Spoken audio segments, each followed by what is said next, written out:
Today we have folks from Baltimore, Amsterdam, New York.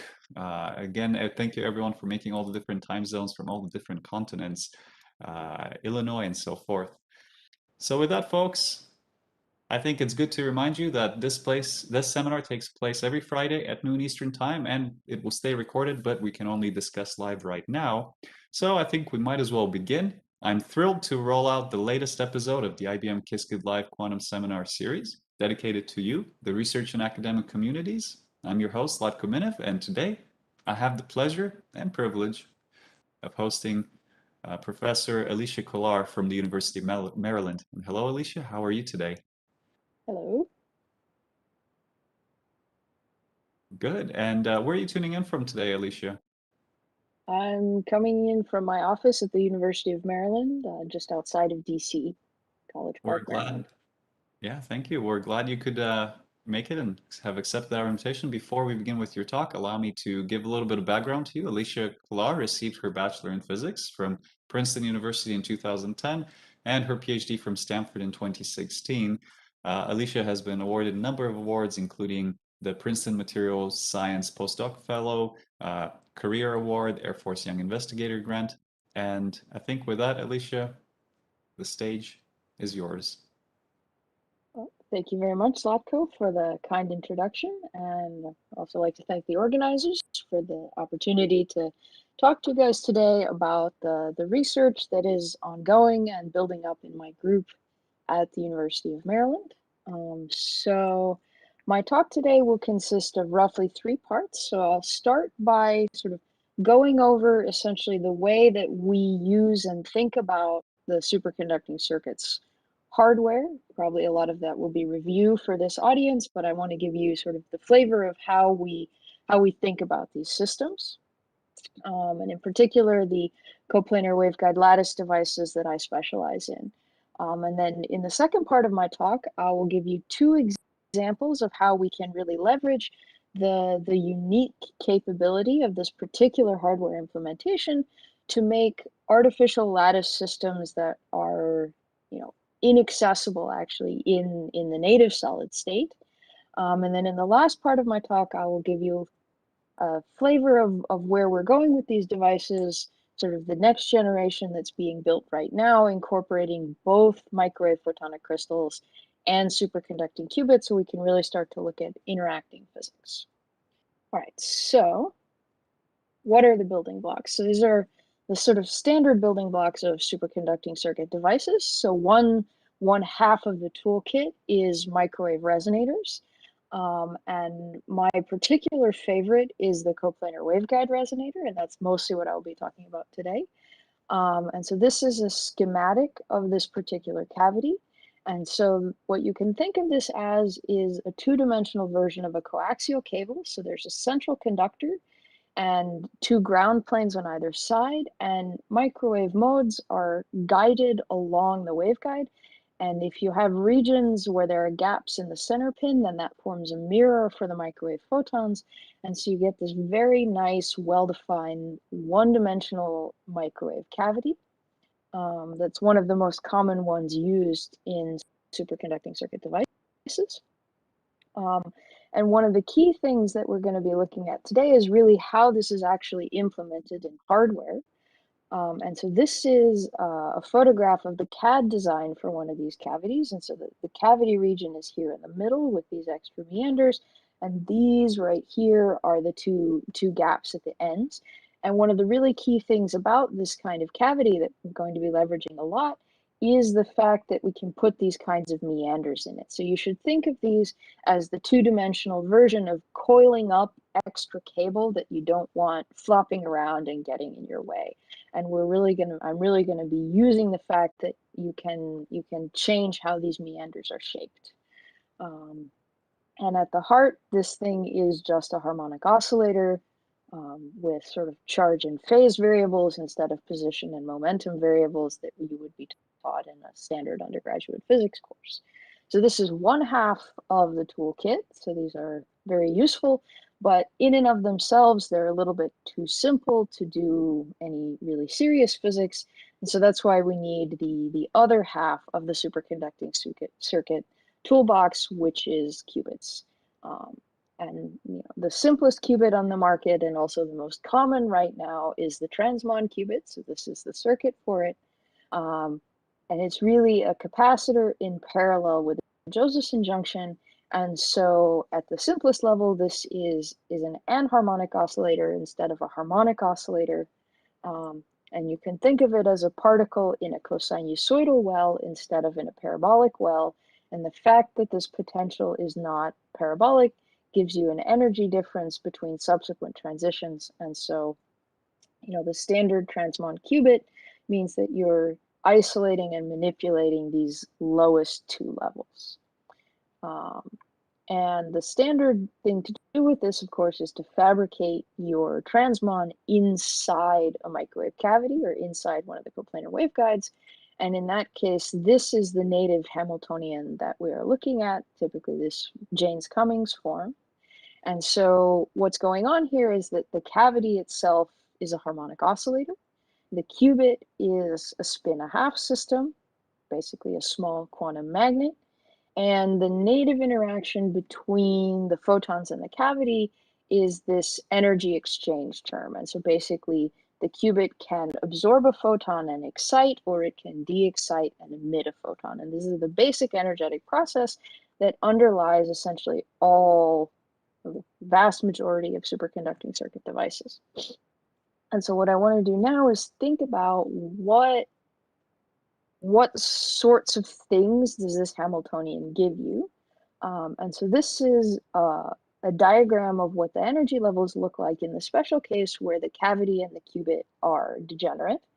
And so if there's no coupling between the cavity and the qubit, then the cavity has an infinite equally spaced ladder of levels. And so your spectrum consists of these degenerate doublets. And when you add the qubit photon interaction, so when this G0 term is non-zero, then each of these degenerate pairs splits into these doublets. And so this is sort of the native energy structure that you get when you couple a qubit to a cavity. And there are two sort of qualitatively different ways to view this system. So one is, I would say, the more traditional quantum computing paradigm, which is to say that it's actually the qubit that we are most interested in. And in that case, the role of the cavity is sort of twofold. One, it is to protect the qubit from the outside environment, and the other is to provide a very well-guided sort of bus on which control and readout signals come in and out from the qubit. But we can also think about this the other way around and decide actually that the photons are the degrees of freedom that we're interested in. And photons natively are non-interacting and they have this perfectly harmonic spectrum, but in the presence of the qubit photon interaction, you see that this spectrum has now become anharmonic, that the energy spacing between subsequent levels is sort of unique to each transition. And so what that effectively is the qubit is endowing the photons with a nonlinearity, with an interaction. And so this composite qubit cavity system, it can be viewed either as sort of a spin model with photon-mediated interactions, and where the form of that interaction is dictated by which cavity modes you have around, what energy are they at, in some case, what their spatial structure is. Or you can look at this the other way and say that now what we have is an interacting photon model where the qubits are giving the photons an interaction, and then we can use all of the techniques of microwave engineering to control the environment that the photons see. And so the sort of the traditional picture is to do this in a sort of one cavity, one photon kind of way. And what my research very broadly focuses on is trying to understand what new and interesting regimes we can get to if we go beyond a single cavity regime and really start looking at multi-mode structures. And in particular, I like to focus on artificial lattice systems. And so this is a photograph of what constitutes a lattice in my lab. This particular device was made in the Hauck lab years ago, just as a full honest disclaimer. And so this is a relatively large chip, and each of these squiggly lines is a coplanar waveguide resonator. And so what this is a resonator network where microwave photons are confined to resonators, but then they can move between neighboring resonators and hop around. And so this is a microwave photonic crystal. It's effectively an artificial material for microwave photons. And so how do the photons move around in this device? Well, so there are these little black dots where all of the cavities come together. And so if we zoom in on that, this is actually what's going on here. So the center pins from 3 different cavities converge on one region in space. And then we fan the center pins out a little bit to get a little bit of extra capacitance. And so we have capacitive coupling between neighboring resonators. And so, for example, a photon that is rattling around in this resonator has the opportunity to hop over either into this one or that one from this capacitive coupler. And so, as I said, we like to think of this really as an artificial solid for microwave photons. So it has the same kind of Hamiltonian that you would get for electrons moving in some kind of crystal. The on-site energy is set, instead of by some atomic orbital, it's set by the resonance frequency of the resonator, and the hopping coefficient, i.e. the strength of the coupling between the cavities, is determined by this capacitive region here, where we bring the center pins together. Okay, and so then compared to traditional electronic band structures, there are sort of three differences that are worth highlighting. One of them is a very minor difference, and this is that the hopping coefficient is effectively negative. And so for those of you that have some experience and intuition with solid state band structures, there's a general rule that says wave functions that are symmetric and have very slow phase fluctuations correspond to low energy states, and rapidly oscillating wave functions correspond to high energy states. That's the normal scenario. For these devices, it's actually the reverse.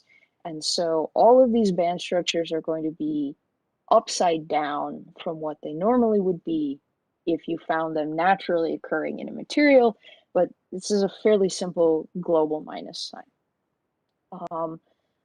What's actually a lot more important is the 2 properties that I'm going to highlight. So the first and the really important property is that these resonators are deformable.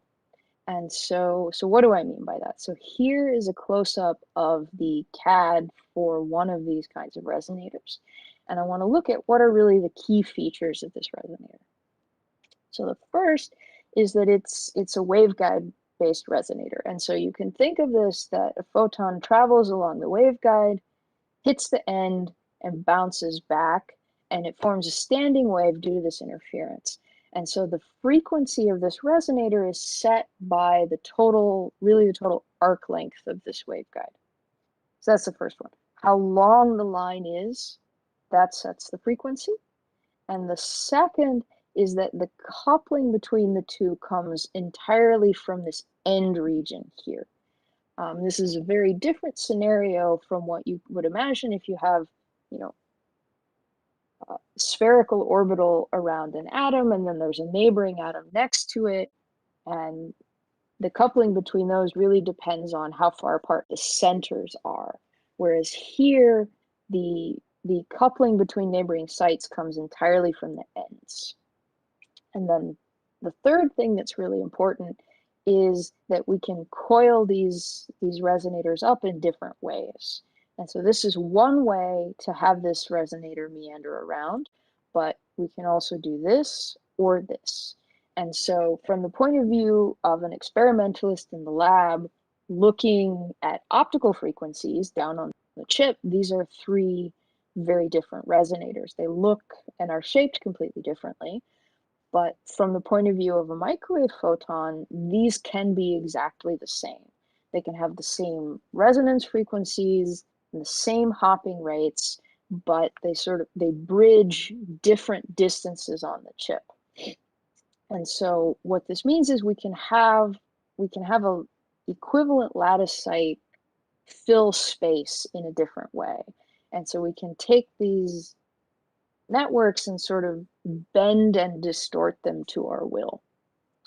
And for an easy lattice like this one here, there's not really any point to that. This is a very nice, very regular design, but what I will show you in the next part of my talk is a series of device geometries or lattice geometries where you can't have a nice uniform embedding and you really need to exploit this deformability.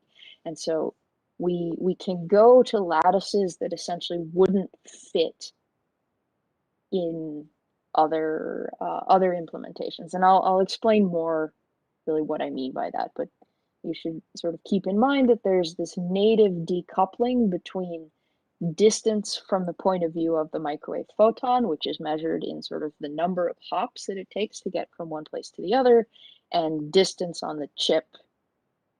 Okay, so that's one key feature. So the other feature that will turn out to play a really big role in the kinds of lattices that we can realize is that unlike a conventional, say, crystalline material, the lattice site that we use is one-dimensional. It's not a point-like object, it's a line-like object. And so if we zoom in on this device and we try to figure out what is the lattice that the photons moving in this device feel, almost certainly your eye picked out this honeycomb lattice that I've highlighted here. But I have lied to you, because what I have implicitly done by drawing this honeycomb lattice on top of here is put the lattice sites on top of the coupling capacitors, and the hopping matrix elements, or the connections or edges, I have put on top of the resonators. And so what I've drawn here describes my hardware connectivity very well, but it doesn't actually describe the behavior of photons moving in this device. So if I want to describe how photons move, I need this lattice instead. And so what we have here is the lattice sites correspond to the individual resonators. So there's one lattice site for this resonator, one lattice site for that one. And there's a connection or a hopping matrix element if the two resonators share an endpoint. And so basically all of the devices that I'm going to show you today, they will have a sort of honeycomb-like underlying hardware connectivity, but the effective lattice for the photons is going to be like this. It's going to look like a Kagome lattice or a variant on that. And so when we describe these guys, we have to keep track of two lattices. This one I will call the layout lattice. For the moment, it just describes the hardware configuration. Eventually, we will see that it's actually very useful to understand this one in order to understand the effective lattice. But the effective lattice is always going to be this line graph lattice. So it's always going to be of this type. And this turns out to be a mathematical object called a line graph, which has very special properties. And this allows us to make lattices that are band structures that are very hard to obtain in other systems. So these are our two main ingredients. And maybe a couple quick questions, Yes, Alicia. please. I guess there was a general question from the audience on, can the lattice aspects be associated in any way with the sort of prevalent Kagome structures and recent quasi-crystal discoveries? If you had any general comments on that. So I will talk about this quite a bit later on, but the fact that all of these lattices are Kagome-like is going to mean that we have flat bands everywhere, and I will sort of explain why. But there are some very general features of Kagome-like lattices, i.e. line graph lattices. And they make very, very cool and very useful band structures. And so I'm actually going to talk about how we can use that to really sort of tailor the band structure that we want to have. And you also play with the geometry of the lattices to see how that changes things. Exactly. And just how good is the approximation that the coupling between two resonators is only at the coupling site and not more distributed? Is it just good enough to ignore because the coupling at the edges is so strong, or because clearly if you get Yeah, two of those so resonators too close, you'll have some issues. we looked at this in some detail, not incredible detail. So one of the things that we do take some care with these lattice devices is to make the end coupling strong. Mm. And so we crank up the inter-resonator coupling to around 75 or 100 megahertz. And so what we see is that that's the largest energy scale in some sense. Mm. And then after that, the next biggest issue is some parasitic, dominantly self-capacitance, so that you make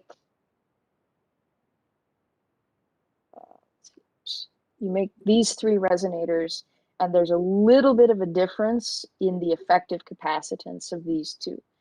Mm. You can trim it out, but it's a little bit tricky to predict ab initio.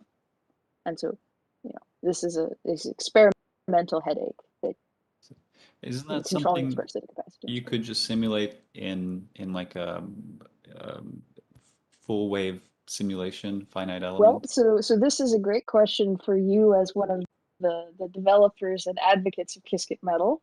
Oh, I see this question reflected right back on me. Okay. Okay, and so here's sort of the issue, is that what we have seen is that if you're not careful and you just absolutely change the resonator shape, then things that on paper should be equivalent seem to have maybe 20 or 30 megahertz Mm, out of 8 gigahertz difference. it's quite a lot.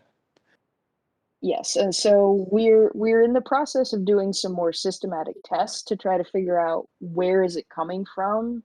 Is it like capacitance between the straights, or is it from the bends, or things like this? And so then we should be able to, but it's fairly challenging to get something like HFSS to spit out the frequency of this resonator to the 5 megahertz level.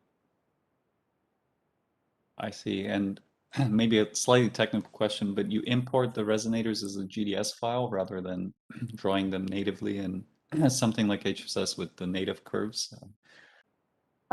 Yeah, so we import as a GDS, Mm, and so what to the best of my ability, we have resonators that we've measured, and we know that they're systematically 30 mm, megahertz apart, and the noise on the HFSS simulation appears to be about 30 megahertz to the best of my ability to get it to mesh. okay. And so we're very curious to see if your optimized settings in Qiskit Metal can do a better job than our basic attempts with HFSS.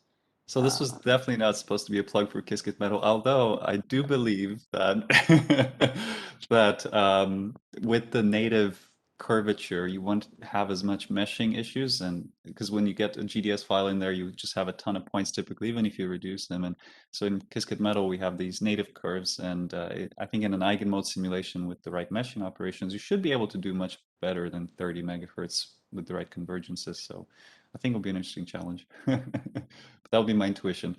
Like Don't have. one of my graduate students is sort of interested in finding out whether this is going to work. Okay, we have a Slack channel.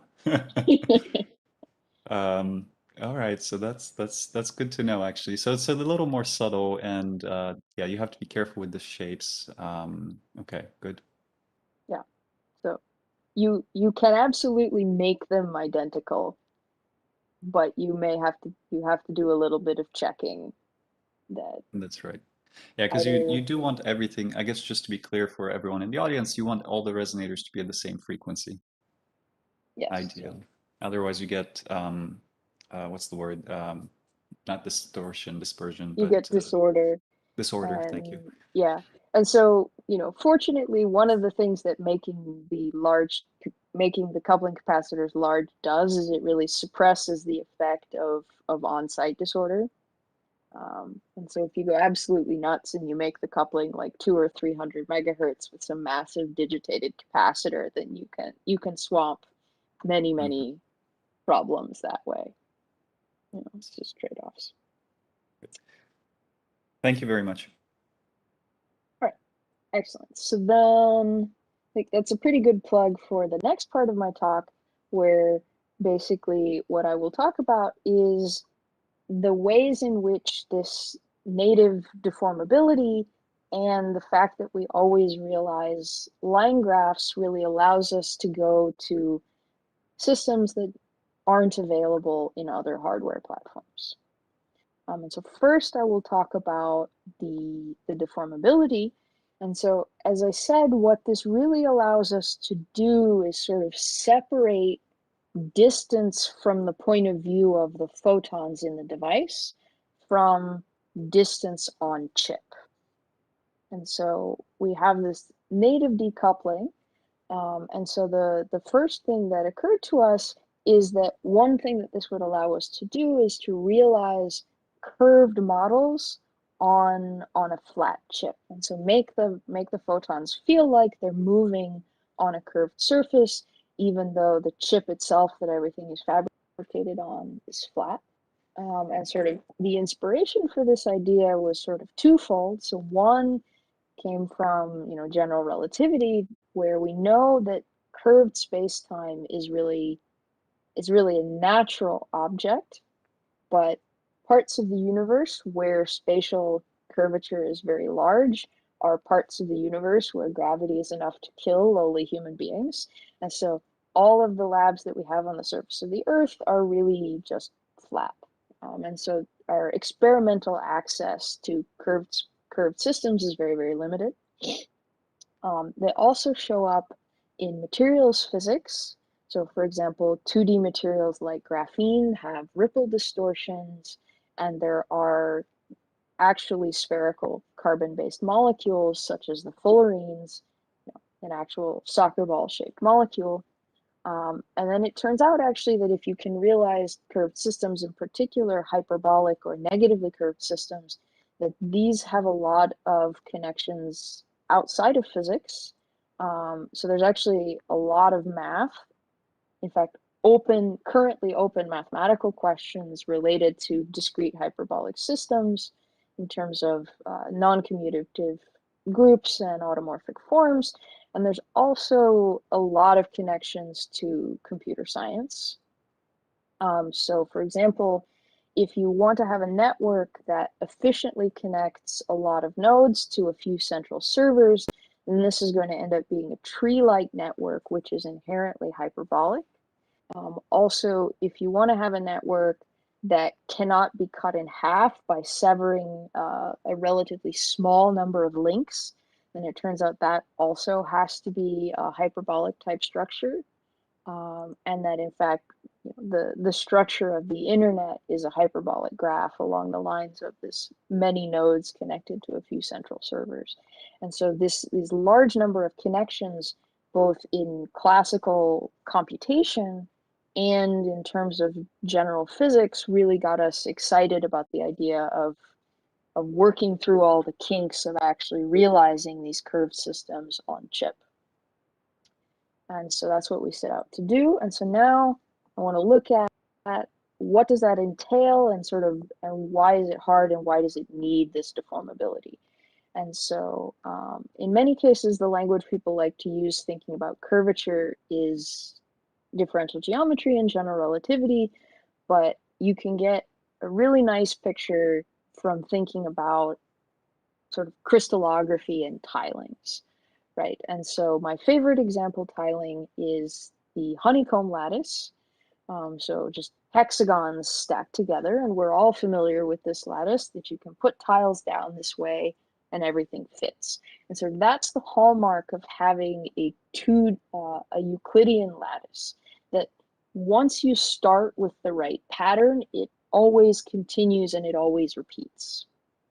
Now, you can have a lattice on a curved surface which behaves sort of differently. And so the natural equivalent to this honeycomb lattice on the surface of a sphere is to use pentagons instead of hexagons. Actually, it's the dodecahedron.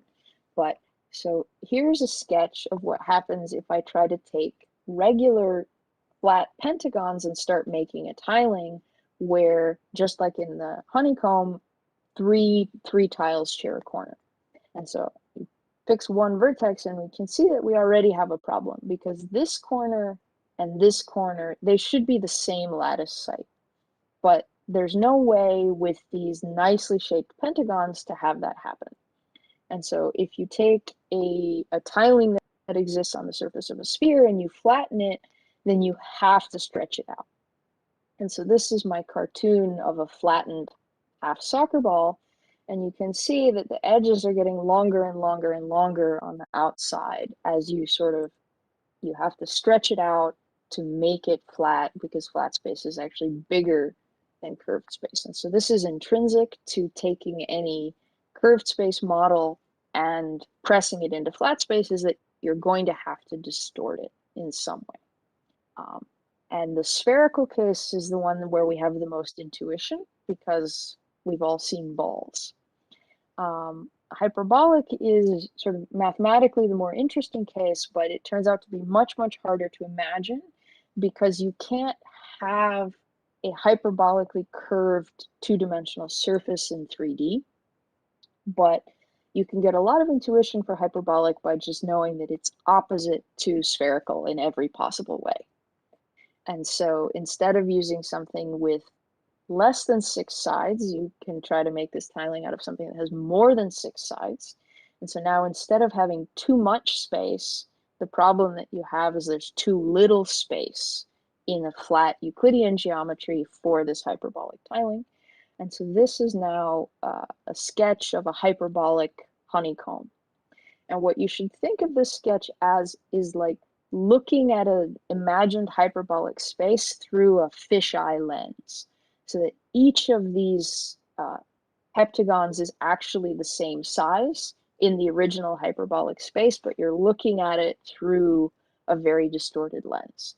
And so again, there's no way to take this hyperbolic tiling and push it flat without distorting it. And in this case, you have to compress it instead of stretch it.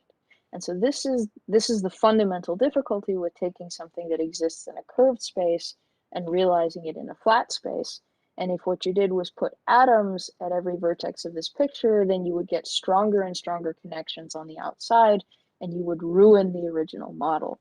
But by exploiting the deformability of our resonators, we can basically eat up this distortion in a way that the microwave photons don't feel it. And so this is the cartoon picture of how you would do this.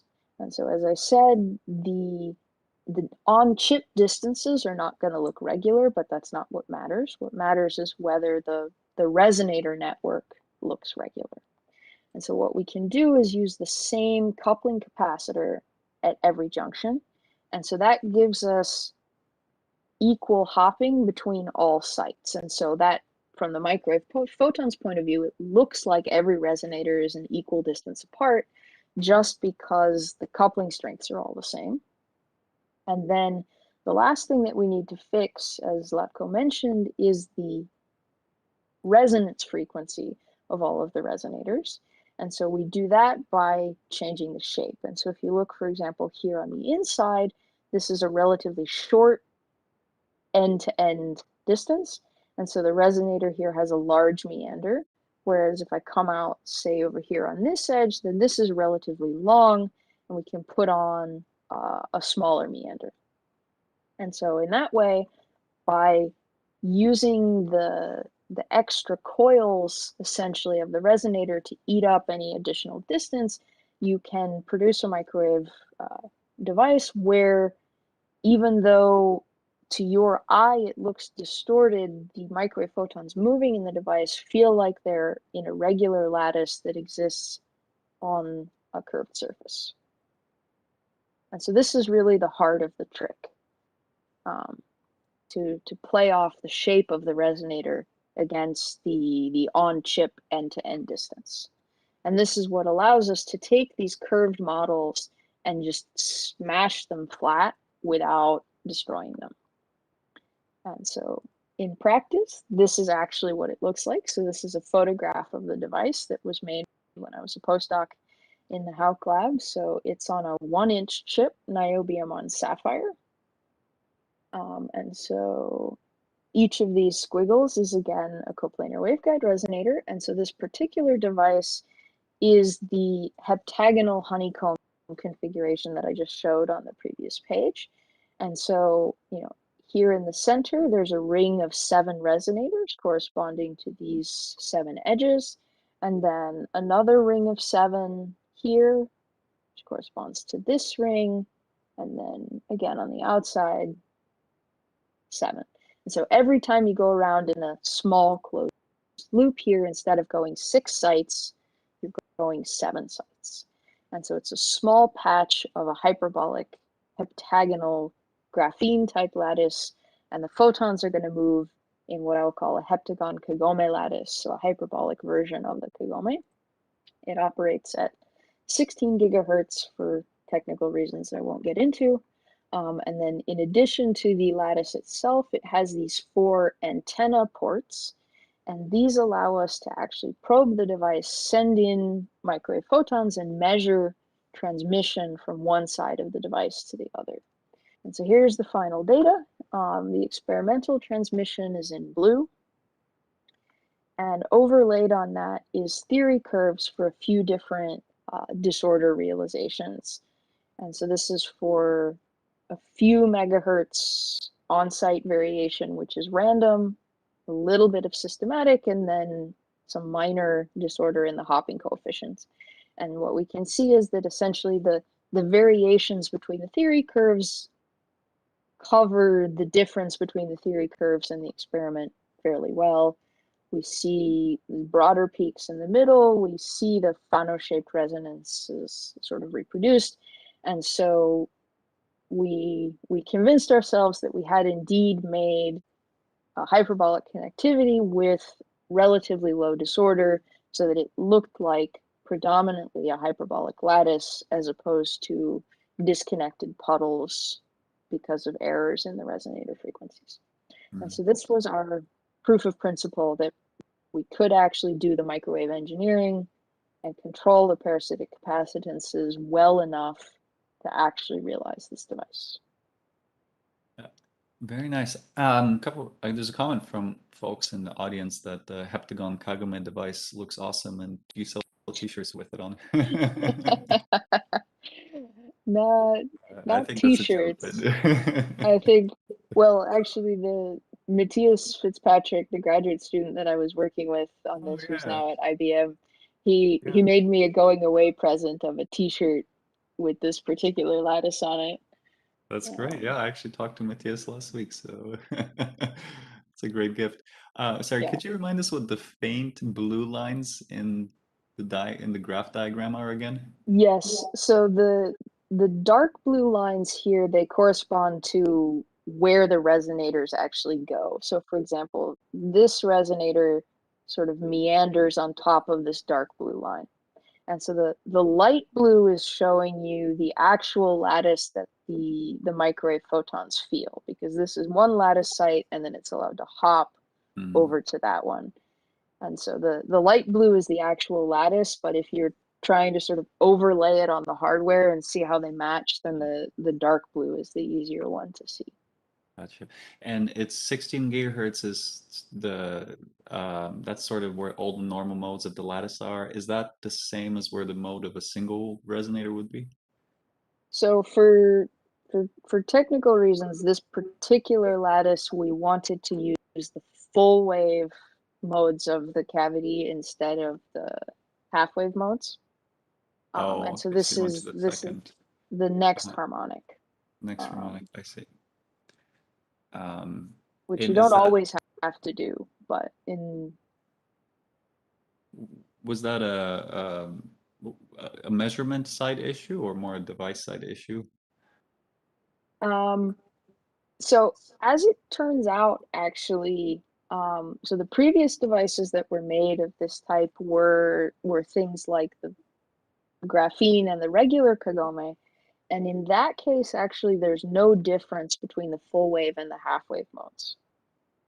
but actually for lattices like this with odd numbers of sites in loops, there is actually a different band structure for the full wave and the half wave modes. Mm. And actually, this leads me to my next slide. So we were interested in this particular lattice for two reasons. So the first is the one that I've told you up front, which is that it is a hyperbolic lattice. And the second is that it had a gapped flat band. And so what is that and what do I mean? So we've made this device and we wanted to understand, or we were planning to make this device, and we wanted to understand how photons would behave in it and what was going on. And so if this were a Euclidean conventional crystal, then we would just compute the band structure. But actually, there's no known method for computing hyperbolic band structures. And so what we did was we just did some exact diagonalization as a function of size. And so this is the output of that calculation. This is just numerically diagonalizing the Hamiltonian. You get the eigenvalues as a list. And so the key feature that I want to draw your attention to is down here. So there's a huge number of eigenvalues, degenerate eigenvalues at -2, and they're separated from everything else. I'm used to looking at these spectrum plots, but you can also bin this and get a density of states, which is a little bit more conventional. And this inset is showing the low energy density of states. And so you have this huge spike in the density of states at -2, and then you have a gap, and then the rest of the states starts. And so this is the flat band.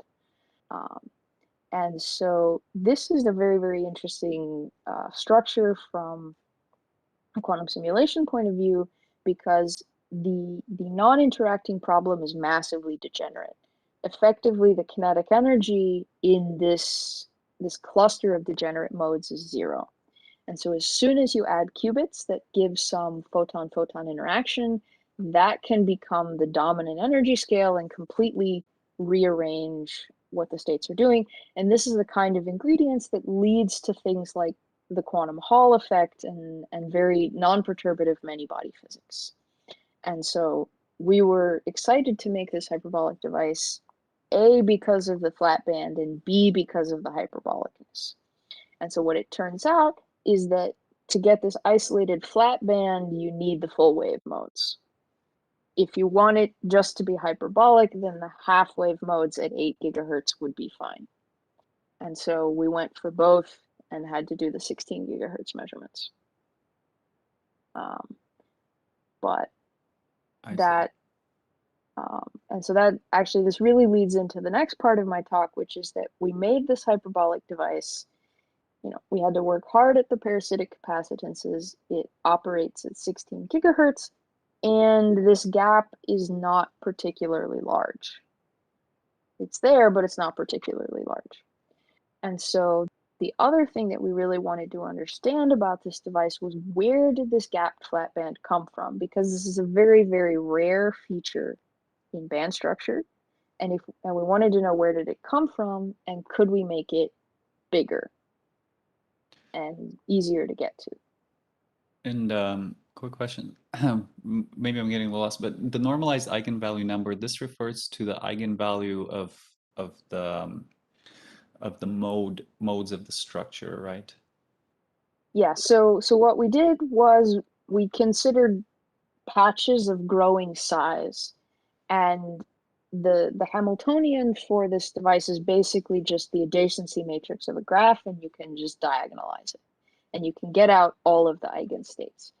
And we did this for size 1, so that's a central plaquette and 1 ring. This is size 2, and we did up to 3, 4, even 5 eventually. And so in order to plot them together, we labeled all of the eigenstates by a number between 0 and 1. And so for the smallest size, there are relatively few, and then there become more and more and more and more. And maybe a naive question, but is this done with the classical Hamiltonian? Yes, so this is, at Yeah, this level, it's purely single particle. So this is asking what's the single particle spectrum. gotcha. And so you can literally just call a Hermitian or symmetric or Hermitian matrix diagonalizer. Say, give me all the eigenvalues. Gotcha. Yeah. And so the little quadratic type of looking behavior, is this some sort of free particle type of behavior that you see above the gap? Whereas the states in the gap, sorry, the states below the gap are, I guess, how should I think of I interpreting? think it's hard to interpret this portion, the non-flat portion of the spectrum. Um, so this sort of flat part here, a lot of it comes from some whispering gallery modes that go around the outside of the device. Hmm. Um, and Hmm. so in some sense, almost what I would say is that, so it turns out that there are two things going on in this device. The first is that it's hyperbolic, and the second is that it is the line graph of something with loops with an odd number of sides. And this flat band and a gap is actually coming from the line graph portion. And so this part is hyperbolic, and this part is line graphy in some sense. And so that's what I was going to talk about next. Is we figured out that you can separate these two properties. That the first example that we ever found had both. It was Hmm. both hyperbolic and line graph, but the two properties are really quite separate. Hmm. And you get a much better understanding of this gap and this flat band by thinking about line graphs. And that's really the way to make much more easily realizable, much more robustly gapped flat bands. So that's the magic that I was going to talk about next, actually. Thank you. All right, so line graph lattices. So this is really the key to this flat band. So we've seen one example. So this is graphene and the Kagome lattice. And here is the two of them overlaid. I apologize, the color has reversed. So here the dark blue is the line graph and the light blue the underlying one, but you can see that when you put lattice sites on the middle of every edge, then you take your original hexagons and you rotate them. And then everywhere you have a vertex, you put on a triangle. And so this is sort of what happens when you take the line graph of a three regular graph. So we graphene, this is the hyperbolic version. And where we really started to understand this is when we started to think of this as a graph theoretic operation, something that could be done to any graph that we wanted. And so these weren't just isolated examples, they became part of a bigger family. So you can do this to a tree, and you can also do it, say, on different Euclidean lattices. For example, the square lattice, which has a coordination number of 4 instead of 3. And so when you do it to the square lattice, you get a slightly more complicated thing because every edge that shares a corner should be connected. So you get some connections going outside, but you also get some going across. And so you have these, in some sense, next nearest neighbor looking hoppings. But so it's a slightly more complicated graph. And so we started out by looking at this guy, which turns out to be the hardest example of all of the ones that I have here. But we can learn a lot from looking at the two Euclidean ones, namely graphene and the square lattice. And so this is graphene, and this is its famous band structure, right? And this is the band structure of the Kagome lattice with negative hopping. So there's a flat band at -2, and then there are these other two bands on top. And now we can do the same thing for the square lattice and its line graph. Okay, and now we maybe start to see a pattern, right? So both of the line graphs have a flat band at -2, shown in orange. And then this band looks exactly the same as this one. And these two look exactly the same as those two. And Maybe just to keep so, everyone on the same page, could you tell us a little bit more about how to think or how to you define ky, kx here?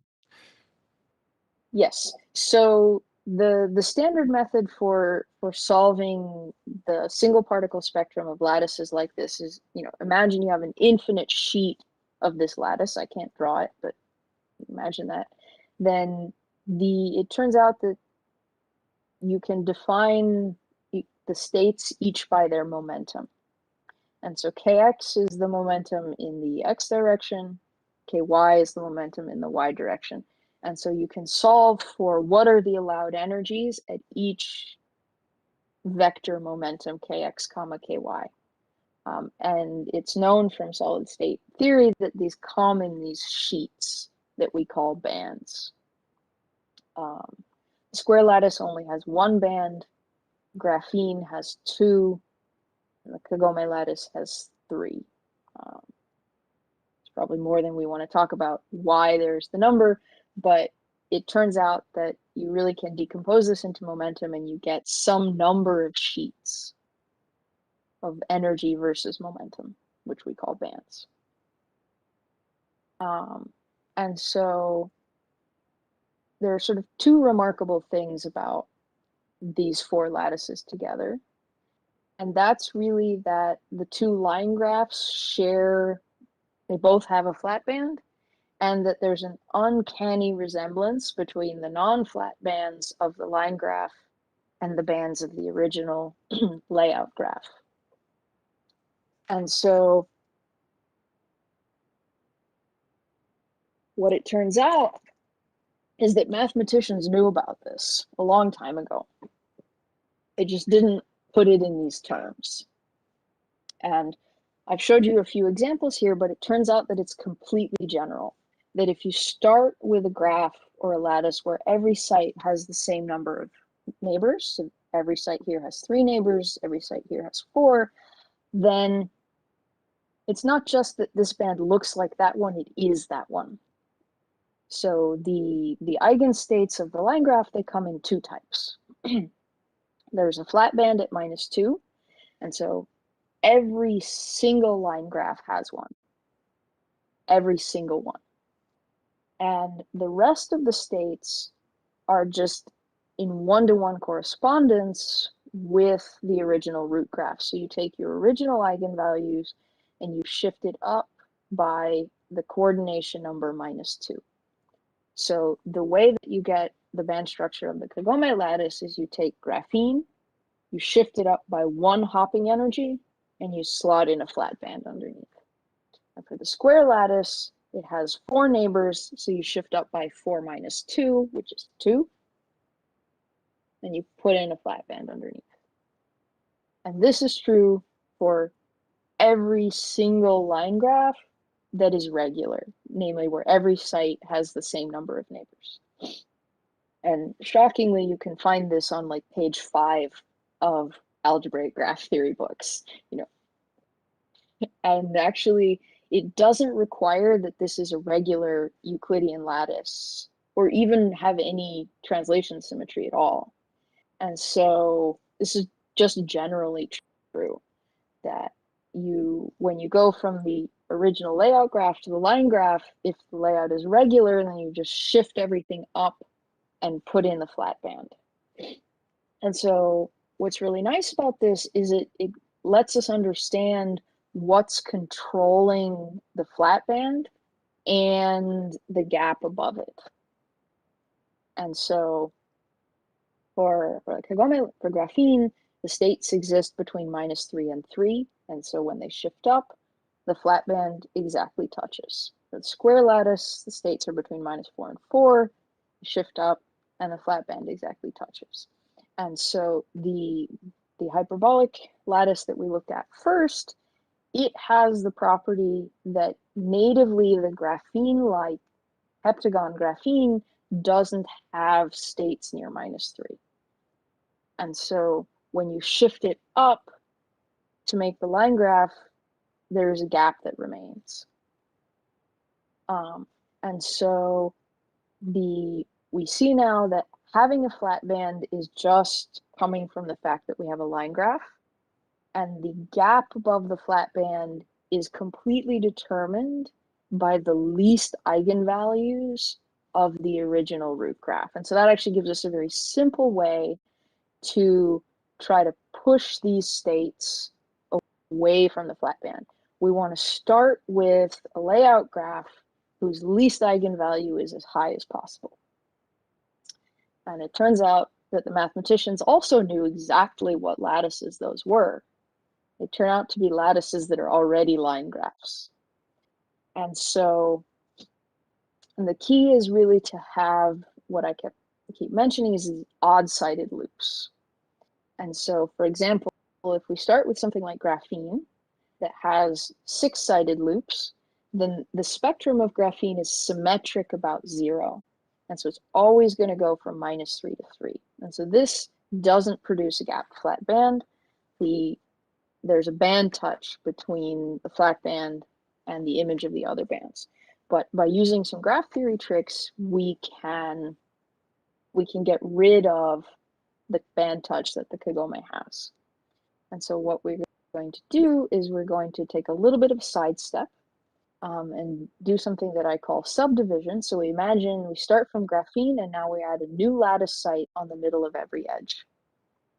And what that does, remarkably enough, is it actually takes the square root of the original band structure. So this curved minimum turns into this linear cone. But what we really want actually is the line graph of this one. So we get to this lattice here. And this guy is special. Why is it special? So if you look at it, every site here has 3 neighbors, just like graphene. And so the same circuit design that we used that was used in the Hauk lab to make graphene layouts and Kagome can be used on top of here. And now every site has 3 neighbors, and so from solid state theory we know that all of the energies are going to be between -3 and 3 hoppings. But if we do the exact calculation, then actually there's nothing below -2. This is actually another hallmark of the fact that it's a line graph, that it has no eigenvalues below -2. And so this guy, his least eigenvalue is very, very high. And so if we use it as the hardware layout, this is the effective generalized Kagome lattice that we get, and it has this band structure. So there's a flat band at -2, and then a very, very, very large gap to -1. And what I was able to prove working together with Peter Sarnak in the math department at Princeton is actually that this is the largest possible gap that you can get. And so what we've now really understood is really this fact that the flat band comes from having a line graph, and that by understanding this line graph property, we can get the flat band very far away by itself, and that makes it as robust as possible to any experimental disorder that we might have, variations in the resonator frequencies, and we can do it in a Euclidean lattice geometry where we don't have to fight with some of these parasitic capacitance effects that we would in the original hyperbolic device that I showed. So we can really separate the 2 interesting aspects of this device, the curvature and the flat bandedness. Okay. And so I think we're getting to the end of time, and so I just want to maybe leave you with a couple of outlook things really quick to show where we're going with these ideas. And so the first thing I want to mention sort of quickly is that these line graph ideas and maximal gap ideas have actually really paid off both in mathematical theory and actually in some connections to quantum error correction. And so working together with Peter, we looked at this question of, can we make even bigger gaps? And it turns out that we can. And we've actually proved that the largest possible gap that you can get is not this 1 hopping energy that we saw before, but 2. These are very interesting examples, but I think in the interest of time, I'm going to skip to actually the connection to quantum error correction. And so the key thing here really was to combine the idea of line graphs with a new viewpoint on lattices that is actually the way mathematicians tend to think about lattices. And so they like to think about, the words they would use is abelian covers. And so the idea here is that the way that you build a lattice is you start with a small graph, and then you repeat copies of it, and you sort of unpeel it to connect everything. And so if you take this lattice, this graph, and you say cut this edge, and so instead of connecting here to here, you connect to the next neighbor over. And so this edge becomes this one, et cetera, et cetera. So you can build lattices in this way. Um, and what's really nice about this is two things. So you can tell what some of the eigenstates of the lattice are going to be just from the small graph that it's made from. And this really lets you tailor your lattice. And so what we've been doing with this is trying to look at spin models that are solvable by the Jordan-Wigner transformation. And so what Steve Flamia and his postdoc Adrian Chapman showed recently was that if you have a spin model that you can map to a free fermion model via Jordan-Wigner, then this happens if and only if the terms anti-commute in the structure of a line graph. And that you can compute the energies of the free fermion model by solving a magnetic Hamiltonian on the root graph. And so this is work in progress, and the manuscript is still being written.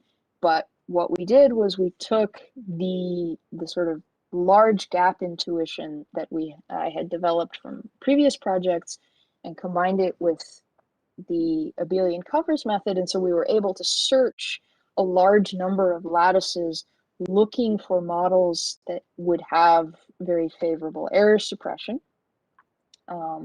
We found models that have one particular gap large, but it turns out there are two energy gaps that matter. One is sort of this kind of gap here, where you have a half filling state and then you promote a particle, but because there are many different magnetic orientations that you have to search over, and it's the difference between those that is really dominating things. Okay, so this is a lot of words, I think, for the experts, but the takeaway message is that thinking mathematically and thinking about line graphs has both actually taught us some math and taught us some physics.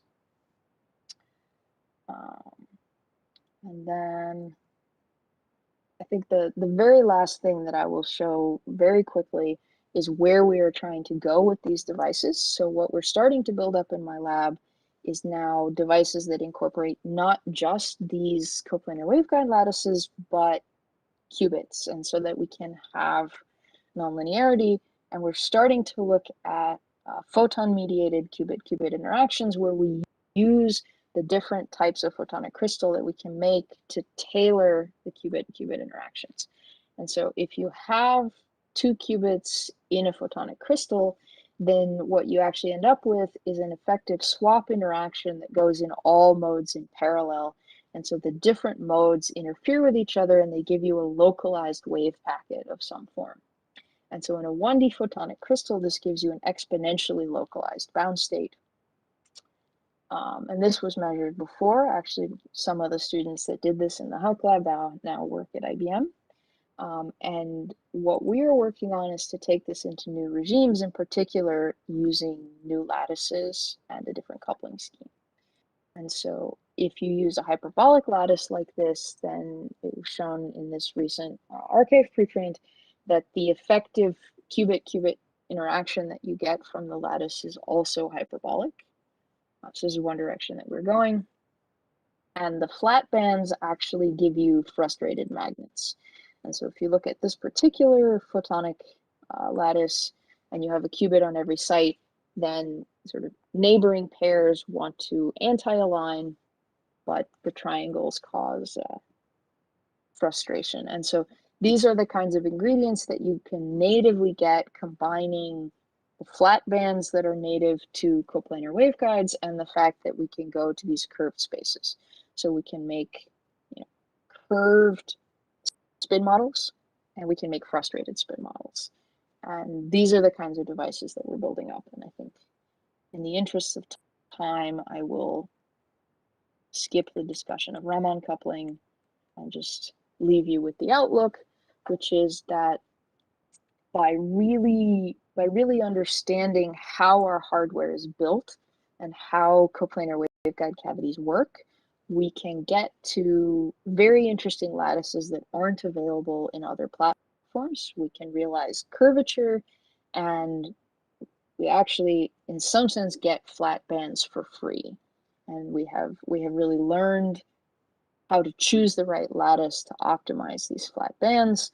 And now what my group is building up is really to try to harness these ideas of resonator engineering to start to make interacting devices that will show us physics, in particular looking at interacting photons in these band structures and looking at using these band structures to engineer exotic spin-spin interactions. I should obviously thank everyone involved in this work and all of the funding agencies that have supported it over the time, both when I was working with Andrew and in my own group now.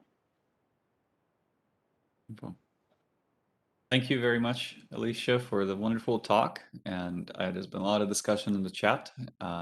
So this has been really intellectually stimulating and awesome. Couple of questions, so at least we'll take one or two. From Jacob, could you elaborate on the relationship between hyperbolic geometry and trees again? So the tree is essentially natively a hyperbolic structure. So probably the easiest way to see this, let me see if okay. So if I look at this slide, then, so this is the honeycomb that I'm familiar with. It has, and then we can go to the hyperbolic honeycomb, the first one where there are 7. And so if you imagine increasing the size of these loops, so 7 sides, 8 sides, 9 sides, the tree is the infinite-sided loop limit of this particular one, the free regular tree. That's really nice. And the transmission measurement that you showed us, by the way, folks, if you have any final questions, please post them in the chat now, and we'll bring them up to Alicia here as we're near the end. The transmission that you showed us, you had 4 ports. Which transmission is that? And, does it matter? I think honestly, I can't remember which ports it is. I have a suspicion it's actually diagonally across. So the data is not qualitatively different between the ports. The main headache of working this high in frequency is that we have some box modes. And so, for example, you see this particular resonance is a classic Fano resonance. It's not a single peak, it's a dip and a peak. And so what's going on here is you're getting an interference between the box mode and the actual device that's causing this cancellation followed by this maximum. And so when you go in on different ports, you get a different box mode, but the peak structure is the same. And so this is an irritation of working this high in frequency. I see. It kind of looks like there's a bunch of other dips and peaks throughout. Is that? Yes, and so there's essentially what this is cavities on top of a rolling background. And depending on the phase difference between the background and the cavity peak, sometimes you'll get, mostly a peak like this one. And sometimes, so like for example, this one looks actually perfectly symmetric almost between peak and valley, whereas you see these, it's mostly a peak and then it dips down. So it really depends on the phase between those. And that's actually one of the biggest unknowns between the theory curve and the experiment. I see. And if there was no disorder and no box modes, what would the theory here look like? Would it be kind of a sort of Gaussian looking thing? So no, if there were no disorder and no box modes, then it would just be a series of spikes. And so roughly, let me go down. Approximately what it would be is one spike for every one of these blue dots. I see, but I guess the spikes have several megahertz width, so maybe they overlap. Yes, so some of them overlap, and then when they overlap, they can sort of hybridize a little bit. And so not all of them go between the ports. And so actually in perfect disorder, you wouldn't see the flat band in transmission. It consists of very highly localized states which don't actually reach all the way from one port to the other. And so if you wanted to see the flat band, you'd want to put on a circulator and look in reflection. Was the flat band associated with the whispering gallery mode, or? Let's see, actually. So the whispering gallery modes, I probably have a good picture somewhere. My intuition is actually they come from the cut modes at the edge. And so this is what the whispering gallery modes look like. And so for this particular lattice, the flat band consists of states that are localized to two plaquettes, two neighboring hexagons. And so some of them are cut in half. Like the other half would hang out here beyond the edge of the device. And they form whispering gallery modes. And you see that they're pinned exactly to the edge. They don't enter the middle of the device at all. And so I think these are orphaned flat band states that are forming these whispering gallery modes. Oh, interesting. Okay, yeah, these are kind of localized standing whispering gallery modes. They're not actually really quite whispering because of the disorder all the way around the dome. So they vanish over here actually because the symmetry is it's a sevenfold symmetry, and so the smallest one has a node. It can't quite phase match up, but what's really remarkable is that there's a hard wall here. So it does not enter the middle at all. So that's exact. And that's a hallmark of states that should have been in the flat band. This strict compact support localization is actually why these flat bands exist. I didn't have time to get into that, but Excellent. I think with that, seeing as we're 15 minutes over, I'll just tell you that since you can't see the chat, that people are saying thank you, great talk, thank you so much for all this awesome knowledge, very cool images. And I think with that, if you'd like to share any final comments, words, messages before we thank everyone, feel free. This is a good time. I think I should probably just reiterate my thanks to all the other people that were involved in this, in particular my postdoc advisor, Andrew Hauk, my math collaborator, Peter Sarnak, and Matthias Fitzpatrick, the graduate student that I convinced it would be a great idea to make a hyperbolic lattice with me.